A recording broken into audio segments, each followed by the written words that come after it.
Pêvajoya çareseriyê ku di sala 2013 de bi hevdîtinên rêberê PKK Abdullah Öcalan re hatibû destpêkirin, beriya hilbijartinên yekê mijdarê hatibû qutkirin. Niha bi daxuyaniyên Serokkomar Recep Tayyip Erdoğan ber bi rêbazeke din ve diçe.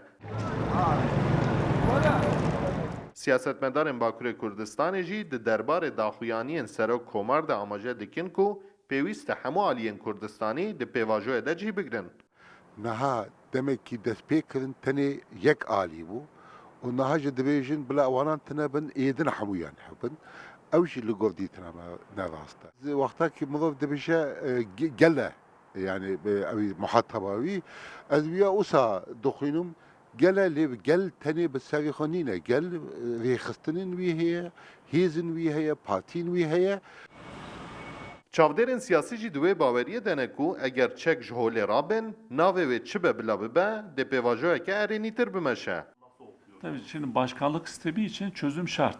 Her çiqas Serokkomar bêje êdî muhatebê wan xelk e, ev nayê wî watiyê ku siyasetmedar nakevin nava pêvajoyê. Nûnerên xelkê di parlamentoyê de ne û dê pêvajo dibin banê parlamentoyê da bimeşe. Ji ber ku HDP jî parlamentoyê de ye, dê HDP jî di nava pêvajoyê da cih bigire. Demek var ama bir türlü Serokkomar Recep Tayyip Erdoğan cara yekem di 28 berfanbara 2012 de di bernameyeke televizyonê de dabû zanîn ku bi rêberê PKK Abdullah Öcalan re ew hevdîtinan pêk tînin.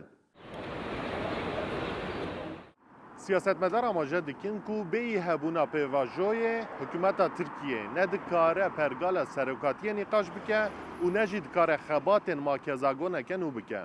û ji ber vê yekê jî pêwîst e ku hikûmeta Tirkiyê pêvajoyê bidomîne û li hemû muxataban re jî rûne vê yekê muzakere bike. Mayrûksel, Rûdaw, Amet.